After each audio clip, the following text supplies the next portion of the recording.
ಇದು last day ಲಂಚ್ಗೆ perfect ಆಗಿದೆ ನಮ್ಮ fried rice, broccoli fried rice. ನೋಡ್ತಾ ಇದ್ದೀರಲ್ಲ, ತುಂಬ ಇಷ್ಟಪಟ್ಟು ತಿಂತಾ ಇದ್ದೇನೆ. ಹೇಗೆ ಮಾಡೋದು ನೋಡೋಣ. ಸೊ ಬ್ರೋಕೊಲಿನ ಮೊದಲು ಕಟ್ ಮಾಡಿಕೊಂಡು ಬಿಸಿನೀರಿಗೆ ಉಪ್ಪು ಮತ್ತು ಅರಿಶಿನ ಪುಡಿ ಹಾಕಿ ಬೇಯಿಸಿ ಎತ್ತಿಟ್ಕೋಬೇಕು.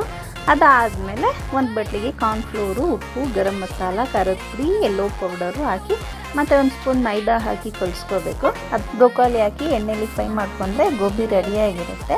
ಅದಾದಮೇಲೆ ಎಲೆಕೋಸು, ಹುಳ್ಳಿಕಾಯಿ, ಕ್ಯಾರೆಟು, ಈರುಳ್ಳಿ, ಹಸಿರು ಮೆಣಸಿನ್ಕಾಯಿ ಕಟ್ ಮಾಡಿ ಇಟ್ಕೋಬೇಕು. ಮತ್ತು ಶುಂಠಿ ಬೆಳ್ಳುಳ್ಳಿ ಪೇಸ್ಟ್ನ ಚಾಪ್ ಮಾಡಿ ಇಟ್ಕೋಬೇಕು. ಇದಾದಮೇಲೆ ಒಗ್ಗರಣೆಗೆ ಎಣ್ಣೆ ಮತ್ತು ಚಾಪ್ ಮಾಡಿರೋ ಶುಂಠಿ ಬೆಳ್ಳುಳ್ಳಿ, ಹಸಿರು ಮೆಣಸಿನ್ಕಾಯಿ, ಈರುಳ್ಳಿ, ಉಪ್ಪು ಮತ್ತು ಕಟ್ ಮಾಡಿರೋ ತರಕಾರಿ ಎಲ್ಲ ಹಾಕಿ ಪೆಪ್ಪರು, ಕೊತ್ತಂಬರಿ, ನಿಂಬೆಹಣ್ಣು ಮತ್ತು ರೈಸ್ ಹಾಕಿ ಕಲಿಸ್ಕೋಬೇಕು. ಗೋಬಿನೂ ಹಾಕ್ಕೊಳ್ಳಿ ಮತ್ತು ಲಾಸ್ಟಲ್ಲಿ ಸ್ವಲ್ಪ ಕೊತ್ತಂಬರಿ ಹಾಕಿ ಮಿಕ್ಸ್ ಮಾಡಿ ತಿಂತಿದ್ರೆ ತಿಂತಾನೇ ಇರೋಣ ಅನ್ನೋ ಫೀಲ್ ಇರುತ್ತೆ.